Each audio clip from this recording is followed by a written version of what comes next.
ബള്ളൂർ നെട്ടണികയിലെ നെൽകർഷകൻ സത്യനാരായണ ബളേരിക്ക് പത്മശ്രീ പുരസ്കാരം. 650 ഇനം നെൽവിത്തുകൾ സ്വന്തം നെൽപ്പാടങ്ങളിലും ഗ്രോബാഗുകളിലുമായി വളർത്തി സംരക്ഷിക്കുന്ന കനക കർഷകനാണ് ഇദ്ദേഹം. This news sponsored by Boby Chemmanur international jewellers.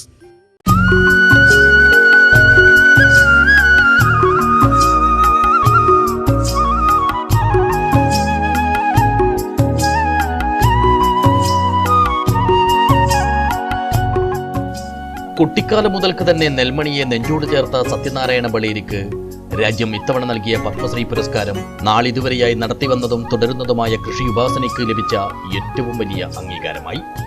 കഴിഞ്ഞ 12 വർഷക്കാലമായി അന്യം നിന്നുകൊണ്ടിരിക്കുന്ന ദേശീയ അരിയുടെ സംരക്ഷകനാണ് ബള്ളൂർ ഗ്രാമപഞ്ചായത്തിൽപ്പെട്ട നെട്ടണികയിലെ ഒരു സാധാരണ കർഷക കുടുംബ പശ്ചാത്തലത്തിൽ നിന്നുള്ള ഈ നെൽ കർഷകൻ.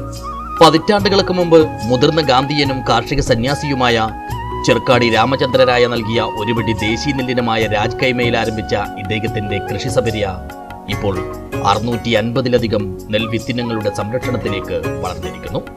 രാജ്കൈമ, ഗന്ധകശാല, അധികന, സുഖികായ്മ, രാജമുടി, രാജ്ഭോഗ, ഞവര, മൈസൂർ രാജാക്കന്മാർ ഉപയോഗിച്ചിരുന്ന ഉപ്പുവെള്ളത്തിൽ പോലും വിളയുന്ന കഗ്ഗ, വരൾച്ചയെ പ്രതിരോധിക്കുന്ന ചെറുനെല്ല്, അവലക്കിക്കുള്ള സ്വരത, ഫിലിപ്പീൻസിലെ മനില, സുശ്രുതന്റെ കാലത്തെ കലമേ, കാലനാമക്, ബുദ്ധന്റെ കാലം, പർപ്പിൾ ഡംബാർഗാളി, കാർറൈറ്റ് റൈസ്, കാലാബത്തി, നസർബാദ്, മണിപ്പൂർ, തമിഴ്നാട്, കേരളം, കർണാടക, ആന്ധ്രാപ്രദേശ്, മഹാരാഷ്ട്ര, ഒഡീഷ തുടങ്ങി ഇന്ത്യയിലെ ഒട്ടുമിക്ക ദേശങ്ങളിൽ നിന്നുള്ള അരി ഇനങ്ങളുടെ ശേഖരം ഇദ്ദേഹത്തിന്റെ കളപ്പുരയിലുണ്ട്. നെല്ല് വിത്ത് എന്ന് പറയുന്നത് ഇത് ഒരു സംരക്ഷണ രീതിയിൽ ഞാൻ ചെയ്തുകൊണ്ടിരുന്നത്. ഇത് വലിയ കൃഷിയായിട്ട് ചെയ്യുന്നതല്ല, പഴയ നാടൻ ഇനങ്ങളെ ഇത് എന്റേതായ ഒരു മെത്തേഡ് ഉപയോഗിച്ചിട്ട് സംരക്ഷിച്ചിട്ട് പോകുന്നതാണ്.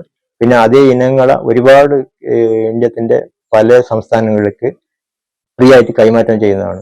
എൻ്റെ ഒരു 650ഓളം നാടൻ നെല്ലിനങ്ങളുണ്ട്. അതിനെ ഇങ്ങനെ വളർത്തി എല്ലാ വർഷവും ചെയ്തിട്ട് മറ്റുള്ളവർക്ക് കൈമാറ്റം ചെയ്യുന്നതാണ്.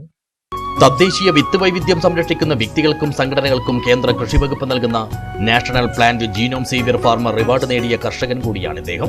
2021 നവംബർ 11 ഡൽഹിയിൽ നടന്ന ചടങ്ങിൽ കേന്ദ്ര കൃഷി വകുപ്പ് മന്ത്രി 1.5 ലക്ഷം രൂപയും ഫലകവും പ്രശസ്തി പത്രവും നൽകി ഇദ്ദേഹത്തെ ആദരിച്ചിരുന്നു. മാത്രമല്ല, ഗ്രാഫ്റ്റിംഗ്, തേനീച്ച വളർത്തൽ, പ്ലാസ്റ്റർ വർക്ക്, മരപ്പണി, ഇലക്ട്രിക്, മോട്ടോർ റിവൈൻഡിംഗ് ജോലികൾ എന്നിവയിൽ വിദഗ്ധനായ സത്യനാരായണ രാജ്യത്തെ നിരവധി ദിനപത്രങ്ങളിലും മാസികകളിലും നിരവധി കവിതകളും ലേഖനങ്ങളും കാരിക്കേച്ചറുകളും പ്രസിദ്ധീകരിച്ചിട്ടുണ്ട്. എല്ലാ നെൽവിത്തിനങ്ങളും പരമാവധി 6 മുതൽ 8 മാസം വരെയാണ് ജീവിക്കുക. അതിനാൽ തന്നെ ഇവ വർഷത്തിലൊരിക്കലെങ്കിലും മണ്ണിൽ പാകുകയും പുതിയ വിത്തുകൾ ശേഖരിക്കുകയും വേണം. കീടനിയന്ത്രണം, എലിനിയന്ത്രണം, സമയബന്ധിതമായ വളം, പോഷകങ്ങൾ എന്നിവയുൾപ്പെടെ ഈ ജോലിക്ക് ആവശ്യമായ സമയവും സംയമനവും ഏകാഗ്രതയുമെല്ലാം ആവശ്യമാണ്. 10ാം തരം പഠനം കഴിഞ്ഞ് കൃഷിയിലേക്ക് തിരിഞ്ഞ സത്യനാരായണ 10,000 വിത്തിനങ്ങൾ ശേഖരിച്ച് സ്വന്തമായി വിളയിക്കുക എന്ന ലക്ഷ്യത്തോടെ ഇന്ത്യയിലെ ഗ്രാമങ്ങളിൽ നിന്നും ഗ്രാമങ്ങളിലേക്ക് യാത്ര ചെയ്തു. ഇങ്ങനെ നെല്ലിനങ്ങളുടെ സംരക്ഷണത്തിനായി ജീവിതം തന്നെ സമർപ്പിച്ച സത്യനാരായണ ബളേരിക്ക് രാജ്യം നൽകിയ അംഗീകാരവും ആദരവുമാണ് പത്മശ്രീ പുരസ്കാരം. കേന്ദ്ര സർക്കാർ കൊടുക്കുന്ന ഒരു പത്മശ്രീ എന്ന് പറയുന്ന വലിയൊരു അംഗീകാരത്തിന് നമ്മളെ അർഹരായിട്ടുണ്ട്. അത് മംഗലാപുരം KVK ആണ് നമ്മൾ നോമിനേറ്റ് ചെയ്തത്. അങ്ങനെ ആ ഒരു അവാർഡ് വന്നതിനേക്ക് ഇത് വളരെ സന്തോഷമാണ്. ഇത് കാസർഗോഡിന്റെ എല്ലാവർക്കും, എല്ലാ കർഷകർക്കും വന്ന ഒരു അംഗീകാരമെന്ന് കരുതുന്നതാണ്. ബളേരിയിലെ പരേതരായ കുഞ്ഞിരാമമണിയാണ് ജാനകി ദമ്പതികളുടെ മകനാണ്.